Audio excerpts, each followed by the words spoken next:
Welcome to R5 TV news. Naidupeta మండలం వేమగుంటపాలెం పంచాయతీ మడపలం కాలవగుట్టు గ్రామంలో ఇటీవల భార్యను హతమార్చిన కేసులో భర్తను నాయుడుపేట పోలీసులు అరెస్ట్ చేశారు. శుక్రవారం నాయుడుపేట సిఐ కార్యాలయంలో జరిగిన విలేకరుల సమావేశంలో పట్టణ సిఐ బాబీ వివరాలు తెలియజేశారు. ఈ నెల 17వ తేదీన మద్యం సేవించి భార్యాభర్తలిద్దరూ గొడవపడిన సంఘటనలో భర్త రాయితో తలపై కొట్టి దాడి చేయడంతో భార్య మృతి చెందినట్లు సిఐ బాబీ తెలిపారు.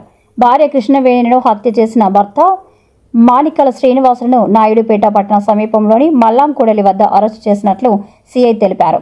హత్య కేసును ఛేదించడంలో ప్రతిభ కనపరిచిన SI Adilakshmi, constable Dayakar, Polaiah, home guard వెంకటేశ్వరను సిఐ బాబీ అభినందించారు.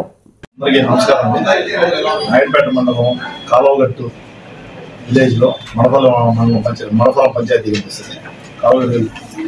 ఈ నెల 18వ తారీఖున ఒక లేడీ యొక్క శవం గేట్లో పడినట్టుగా రావడం సమాచారం పోయి అక్కడ వెళ్ళి కేసు నమోదు చేసుకుని దర్యాప్తు చేయడం జరిగింది. ఆ యొక్క ఆడమనిషి యొక్క పేరు కృష్ణవేణి, గిరిజన ఎస్టీ క్యాస్ట్ బై ఎస్టీకి సంబంధించిన వ్యక్తి. అక్కడ వెళ్ళి చూసేటప్పటికి తన భర్త కానీ తనతో పాటు అక్కడ కూలి పనులు ఇచ్చినప్పుడు కానీ ఎవరు లేకపోవడం గమనించడం జరిగింది. దానిపైన మా ఉన్నతాధికారుల యొక్క ఆదేశాల మేరకు విచారణ చేపట్టి తన భర్తని ఈరోజు పట్టుకొని అరెస్ట్ చేయడం జరిగింది. విచారణలో అతను ఈ నేరం చేసినట్టుగా ఒప్పుకోవడం జరిగింది. భర్త మాణికల శ్రీనివాసుడు తనకి వివాహం అయిన తర్వాత భర్త వేరే వాళ్ళతో అక్రమ సంబంధం పెట్టుకున్నట్టుగా తరచుగా అనుమానిస్తున్న వల్ల ఇద్దరు కలిసి 17వ తేదీన ఈ నెల 17వ తేదీన ఇద్దరు కలిసి ముందుగా మద్యం సేవించి ఆ రోజు సాయంత్రం ఇంటికి సంబంధించి వాళ్ళు ఏట్లో చిన్న గుడిసెలు వేసుకుంటూ ఉన్నారు.